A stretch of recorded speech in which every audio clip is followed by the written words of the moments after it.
وحشتوني وحشتوني وحشتوني. اهو ده الفيديو اللي بجد اقول لكم فيه وحشتوني. بقالي 10 ايام مش عارفه ادخل القناه. وحشتوني بجد، بحبكم جدا. ربنا يديمكم في حياتي ولا يحرمني منكم ابدا. وشكرا لكل اللي كلمني وكل اللي دعالي وكل اللي اتمنى لي الخير. ربنا يا رب كده يرد لكم نفس دعواتكم ونفس احساسكم بيا اضعاف مضاعفه. نسمي الله ونصلي على الحبيب ونبدأ الفيديو بتاعنا بالصلاة على الحبيب. واذكروا الله كتير، ألا بذكر الله تطمئن القلوب. ربي يجعل لسانكم عامر بذكر الله وقلوبكم الحلوة البيضة الجميلة منورة بنور الله. ربنا يرضيكم يا رب ويجعل لكم ورا كل باب خير ويفتح لكم الباب المقفلة.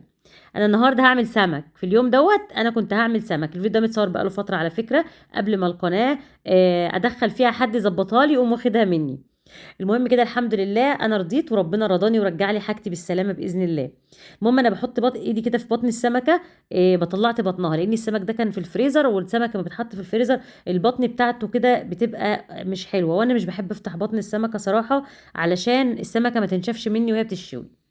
قمت بقى النهارده كده بكل طاقه ونشاط، قمت جهزت سمك. طبعا انا نفسي الجو بقى يبقى شتاء علشان خاطر نبدا مع بعض الروتينات الشتويه. والواحد انا عايزه اقول لكم ان انا عندي صداع فظيع اقسم بالله. صداع مش عارفه اعمل ايه. يعني انا بسجل لكم الفيديو دلوقتي غصب عني، بس انا وحشتوني بجد. القناه لسه راجعه لي امبارح الساعه 3 تقريبا الفجر، ما نمتش لغايه الساعه 5. الحمد لله، احمدك يا رب واشكر فضلك انها رجعت لي بالف سلامه، تعب وشقايه ومجهودي. انا قمت كده عندي بطاطا نقعتها في الميه علشان خاطر تطلع الطينه بتاعتها، وهحضر عجينه هعمل كرواسون كده في الفرن. المهم انا نفسي اشرب شاي كرك. جبت اكياس كده جاهزه من السوبر ماركت بلاقيها مسكره قوي. فقلت ايه، انا عندي باكو شاي ده كان بيخر فحطيته في كيس تلاجة كده زي ما انتم شايفين. طحنت ربع كوبايه سكر وهنزل عليها باكو شاي ده 50 جرام تقريبا او حاجه، اللي هو اصغر باكو شاي. اللي انتوا طبعا كلكم عارفينه، اي نوع تحبيه. دوت صراحة كان عندي فقلت ايه استخدمه. انا مش من عشاق الشاي على فكرة، ما بحبوش، بس بصراحة شاي الكرك جميل. هنزل على باكو الشاي وربع كوباية سكر، ومش مسكر تقدر تحط نص كوباية كوباية اللي انت عايزاه في السكر. كوباية لبن بودرة، هو معروف ان هو بيتحط له لبن مبخر، بس انا هحط له لبن بودرة يعني هعمله بودر سريع كده. دول تقريبا 10 وحدات من القرنفل او 12. القرنفل هو ليه طعم مميز قوي فيه. ودول تقريبا 7 وحدات من الحبهان، حطيت 10 وحدات حبهان و13 وحدة قرنفل على كيس الشاي. يبقى 10 وحدات حبهان و13 وحدة قرنفل. طحنت القرنفل وطحنت معاه الحبهان. وبعد كده هفضل انخله كده بالمصفى عشان اشيل منه القشر. تمام تمام. القشره طبعا اللي انت هتطلعيه دوت ما ترميهوش. عايزه ترميه ارميه، مش عايزه ترميه سيبيه، يبقى حطيه مع رز الكبسه. انا صراحه نسيت ورميته عشان اكون صادقه معاكم. بس انا لو هعمله تاني هعين القرنفل المطحون مع الحبهان في كيس كده لوحده او في علبه صغيره، وهبقى احطها مع رز الكبسه وانا بعمله، او لحمه الكبسه او اي حاجه بتعملي بيها كبسه. تمام. انا كده بنخل الحبهان وبنخل القرنفل، باخد بس ايه البودر بتاعهم، والباقي طبعا رميته زي ما قلت لكم وانا ندمانه ان رميته. حطي كمان ربع معلقه صغيره من القرفه البودر الناعمه وهقلب. يبقى احنا حطينا ربع كوبايه سكر، ممكن حطي السكر براحتك اطحنيه. وبعد كده باكو شاي 50 جرام عليهم كوبايه لبن بودره، وتحطي حبهان وقرنفل وكمان ايه ربع معلقه صغيره من القرفه. عايزه اقول لكم الطعم جميل قوي قوي قوي. هو الطعم الطاغي على طعم الشاي مش القرفه خالص، القرنفل والحبهان. يعني القرنفل طعمه باين هو والحبهان، هم دول يعني المكون بتاعهم الاصلي. عملت الشاي شويه كده بعد الغداء، هقوم ايه عامله لي واحده كده معاكم واقول لكم طعمها ايه. طبعا هم هيجربوها معايا كلهم. عجنت عجينه كده، ان شاء الله انزل لكم الفيديو ده على وصفات رشا باذن الله. ما حبيتش انزل الطريقه في الفيديو عشان الفيديو ما بقاش طويل وهبل ورزل وتلم كده وانتوا تدخوا مني. تعالوا بقى نعمل شويه رز ابيض للسمك. وانا بقيت بعمل تركايه حلوه قوي مع الرز الابيض بتاع السمك، بتخلي طعمه حلو قوي. انا حطيت شويه زيت، وبعد كده حطيت الرز وشوحته. هنزل تقريبا بنص كوبايه من اللبن مع شويه من الميه. الميه بتكون قد الرز هي واللبن، يعني لبن على ميه. هيطلع لك الرز ابيض لونه حلو قوي، وفي نفس الوقت طعمه حلو. تقدري كمان لو اتبقى منك شويه تاني يوم تسخنيهم مع شويه رز ولا اي حاجه تاكلي جنبهم فراخ. ظبطت الملح وهقلب. واول ما يبدا يتشرب اقوم هديه عليه النار وحطاه على عين البوتاجاز على الشياطه. السمك شويته في الفرن. آه اتشوى معايا، بس الفرن صراحة كان الابواب اتشطب، فالسمك طلع لونه فاتح شوية. سقيته بتشريبة عبارة عن هريسة فلفل وتوم وليمون وخل وكمون وكزبرة ناشفة، وظبطي الملح كده ورشيه على السمكة وهي سخنة. وبعد كده ابدأي على طول شيلي وحطي على الصينية وغطي. تمام تمام. هعمل بقى شوية سلطة كده في السريع، خيار وطماطم جرجير اللي عندك. انا ما بحطش ليمون ولا اي حاجة على السلطة صراحة، بس هما لما بيكونوا عايزين يحطوا بيحطوا.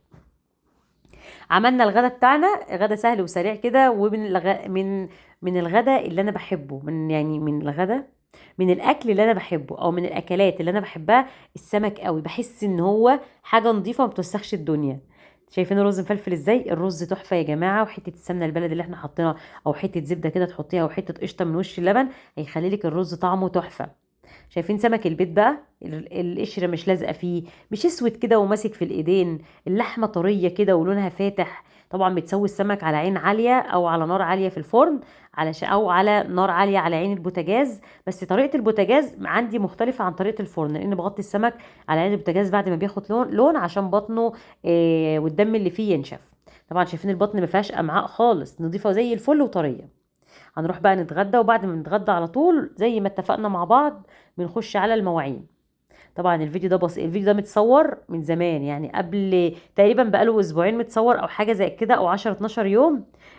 فعلشان انا ما صورتش تقريبا من ساعه ما القناه اتخذت. انا صورت معاكم كام فيديو كده يوميات على يوميات رشروشه، وان شاء الله هنواظب على يوميات رشروشه، بحيث ان انا اكون معاكم كده لايف بصوتي.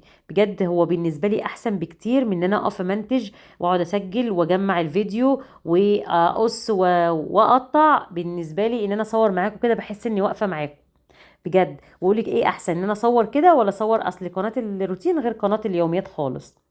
تمام. ادعوا لي بس الصداع اللي في راسي ده يروح، لان انا كنت زعلانه، بس انا ما بزعلش. انتوا متخيلين؟ مش عشان والله العظيم ما عنديش احساس، لا، عشان انا مفوضه امري لله. عارفين انا بكون، وعايزاكم انتوا كمان تبقوا زي كده، بكون في عز ازمتي، وفي عز ان انا عندي مشكله كبيره وابتلاء كبير، بس انا عارفه ان انا ربنا خلقني، وقبل ما اتخلق اصلا، من اول ما ربنا خلق سيدنا ادم وستنا حواء، واحنا مكتوب لنا ومتقدر لنا الابتلاء الفلاني، وان ربنا ان في بني ادم فلاني هيتسلط علينا، إيه، في حد هيظلمنا، في حد هيأذينا.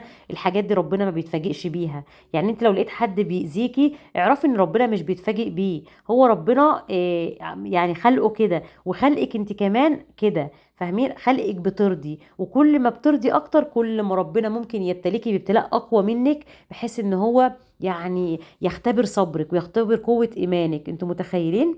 فانا عايزاكم تبقوا صبورين قوي زي الابتلاء اللي كان عندي. انتوا مش متخيلين، انا اقسم بالله دايما امبارح الساعه 5 الفجر انا عماله امسك الموبايل وانام كده، على اساس ان القناه ترجع لي بقى في الوقت ده. بس نمت وقمت من النوم لقيتها موجوده، الحمد لله. احمدك يا رب واشكر فضلك. والكام فيديو اللي كانوا نزلوا دولت شلتهم، احمدك يا رب واشكر فضلك. شلتهم مره واحده، مع ان انا اشيلهم مره واحده ده بالنسبه لي انا يضر القناه، لان انا مسحتهم مره واحده يعني وقعوا الدنيا. هما نزلوا في نفس اليوم وشلتهم، الحمد لله رجعت لي في نفس اليوم. احمدك يا رب. وبعتذر عن اي حاجه انتوا شفتها، واي محتوى انتوا ما بتحبوش تشوفوه نزل على قناتي، بس كان غصب عني والله العظيم. انا كنت عايزه حد يظبطها لي، حتى تلاقوا لمحه القناه كلها مفيش كلمه مكتوبه ورا، ولا اللينكات بتاعتي المواقع التانية، فيسبوك، اي موقع تاني. كل ده ان شاء الله هرجع اظبطه باذن الله. والحمد لله، الحمد لله ان ربنا جعل العين جت في كده. فاهمين؟ فانتوا يا جماعه ارضي بجوزك ابو صوت عالي. ممكن انت تكوني عايزه تغيريه، تروحي واحد تاخدي واحد تاني يكون ايده طويله، يكون بتاع ستات، يكون بخيل عليكي، ما يرضاش يصرف عليكي. فاهميني؟ فكل واحد يرضى باللي في ايده. ارضي ان انت عندك عفش بسيط جدا. في ناس عايشه في قصور ومش مرتاحين، عايشه في فلل ومش مرتاحين، ربنا مبتليهم باهل مش حلوين، ربنا مبتليهم بابن عاق، بابن ممكن يكون بيشرب يتعاطى حاجه، ببنت تكون تربيتها مش ما عرفوش يكملوا تربيتها، باهل مش حلوين، براجل نفسه نرجسي او سابها وراح يتجوز عليها وهي عايشه في الفيلا ديت ومش عارفه انها تكمل. فاهميني؟ والله العظيم ارضوا باللي ربنا يعني يديهولكم. واعرفوا حاجه انا اتعلمتها في حياتي، ان البخت الاول ما بيتعوضش. اقسم بالله في كل حاجه، البخت الاول في كل حاجه عمره ما بيتعوض. ربنا يا رب كده يجعل بختكم من احلى حاجة في الدنيا، من احلى حاجة ربنا يكتبها لكم بجد. واهم حاجة برضو علشان ترضوا ان انتوا اوعوا حد يكون اذيكم وربنا يبتليه بحاجة تشمته. لا، لو ربنا اداله بعت له حاجة تأذيه نفسيا زي ما اذاكي، اعرفي ان ده عدل الله. استحالة تشمتي في حد. ربنا ما بيحبش الشماتين، ما بيحبش ان هم يفرحوا في مصايب الناس. علشان على فكرة بيديك على قد فرحتك وقد نيتك في اللي انت بتفكري فيه للناس. انا بكلمكم عشان من تجاربي، من تجاربه الكتير اللي انا جربتها. ده انا هاجي في يوم من الايام واقعد معاكم كده، اقسم بالله انتوا هتتعلموا مني الصبر. والله العظيم. يعني عارفين سماح اختي كانت تقعد تقول لي ايه، انت صبوره قوي زياده عن اللزوم. انا بقيت اصبر من الاول كمان، يعني بقيت صبوره اكتر. انتوا متخيلين؟ لان انا عارفه ان كل حاجه مكتوبه، وانت لازم تعرفي كده ان كل حاجه مكتوبه الا الحاجه السيئه. احيانا بنتسلط على انفسنا الا ان انت تاذي حد. ربنا مش وحش خالص، ما بيظلمش حد. احنا اللي بنظلم انفسنا، فاهميني؟ عندي بقى البطاطا غسلتها. طبعا زمان كنا بنجيب ورقه جورنال وبنقوم حاطينه كده في الحله، ونقوم حاطين فيه البطاطا وعليها كوبايه ميه او نص كوبايه ميه على حسب كميه البطاطا بقى. ممكن كوبايتين، لا احنا كنا زمان بنعمل 10 كيلو بطاطا وب12 كيلو. دلوقتي 2 كيلو بطاطا حلوه قوي، بنتشقلط فيهم كده ونلعب في الحله. مسكت انا كراسه كراسه كده كانت عندي قديمه، كان مكتوب فيها، خدت منها الابيض ومسكت الورق كله. دي كراسه 9 سطور، يعني انا ما عنديش عيال دلوقتي بيكتبوا في 9 سطور، فقلت اما ايه استغلها. بصراحه بتكمر البطاطا وبتخليها حلوه قوي. حطيت بقى البطاطا، طبعا غسلاها حلوه قوي ومظبطاها وشايله منها كل الطينه، وغسلتها بسبونشه كده وظبطتها. وبعد كده هجيب ربع كوبايه ميه او نص كوبايه ميه وهبدا احطها على البطاطا. دي نص كوبايه ميه يا جماعه، انا حطيت نص كوبايه علشان خاطر انا احط شويه سكر فينزلوا معايا صوص كراميل كده، بحيث ان انا ارشه على البطاطا والعيال بياكلوه.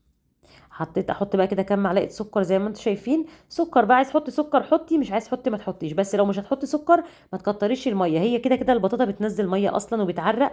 واول ما بتبدا تغلي بنهدي عليها النار ونغطي عليها ونسيبها بقى تستوي مع نفسها. طبعا احلى بطاطا تسويها لو انت هتكمريها كده في ورقه زبده او في ورقه فويل وتحطها في الفرن، يا مع رشه قرفه بتبقى فظيعه. عايزه اقول لكم الصداع بدا يزيد قوي قوي، يعني مستاهل دوت كنت عايزه انام او حاجه او ارهاق. خدت حبايه بنادول، ما عملتش معايا حاجه بامانه. واضح ان انا عايزه انام. انا اصلا النهارده ما صورتش ولا عملت حاجه خالص. انا كان عندي بتنجان قورته، وكنت جايبه كيلو كوسه قورته وحشيته وعملت معاه فرخه كانت عندي جايباها من اول امبارح. يعني قمت كده من النوم على الساعه 2 خلصت المحشي وحشيته وخلصت خالص. بس طبعا دي حاجه مزعله جوزي مني لانه ما بيحبش ياكل بالليل، مع ان احنا ما بنروح ناكل بره بناكل بالليل عادي. مش عارفه ازاي، يعني هي بتفرق معاه ولا لا. المهم بقى دلوقتي انا عملت لكم بقى كوبايه الشاي عشان تشوفوا شكلها. بتحطي معلقه صغيره كده على كوبايه الميه، وظبطت السكر. طبعا هم كانوا قاعدين قدامي، جوزي كان واقف قدامي والبت ملك كانوا عايزين يدوقوا، فانا قلت لهم ادوق انا الاول. طعمه حلو بقى وبشوف طعمه. انا ما بحبش الشاي بس عجبني، يعني انا دلوقتي ممكن اقوم اعمل لي شويه شاي كرك. اول ما يخلص هعمله تاني، بجد طعمه حلو قوي. ان شاء الله انتظروا وصفه الكرواسون، انا هنزلها على وصفات رشا باذن الله.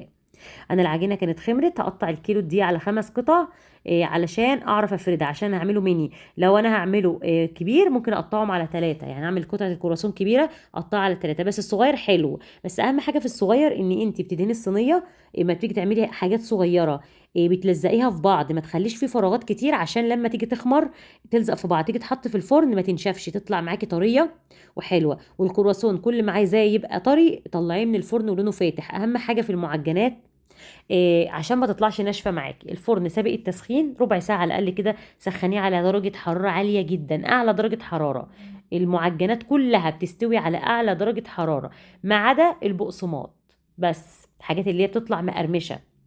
اي حاجه تانية عايزاها تطلع طريه معاكي وسوفت كده تعلي عليها النار. تمام، خلصت كده البطاطا استوت واليوم بتاعنا كان خلص. الحمد لله، احمدك يا رب واشكر فضلك. ربنا يديمها نعمة يا رب، ويحفظنا ويحفظها من الزوال، ويدينا الصحة ويكبر خاطرنا ويقوينا على اللي احنا فيه، ويقوينا على كل حاجة، كل حاجة ربنا يبعتها لنا، ويجعلنا من الراضيين الشاكرين الحامدين لله ان شاء الله. وربنا يجعل اي حاجة عندنا في ميزان حسناتنا، اللهم امين. خلصت الكرواسون كده ما شاء الله. الصينية دي كبيرة على فكرة مش صغيرة. انا يومها شغلت الفرن عشان خاطر اعملها كلها مرة واحدة. اصل انا ما بحبش يوم المعجنات ده بالذات لو هعمل كيلو دقيق، علشان بياخد معايا مواعين كتير قوي ووقت كبير عشان اسوي، فبالنسبه لي فرن الغاز الفلاحي اوفر لي بكتير. طبعا لو كنت فتحت اللون عن كده شويه كان يبقى اطرى من كده كمان. حلو قوي يا جماعه وطعمه حلو. هنزل لكم الوصفه واجمعها وانزل لكم بكره ان شاء الله على وصفات رشروشه، وانتظروا يوم جديد على يوميات رشا بكره باذن الله. اسيبكم في رعايه الله.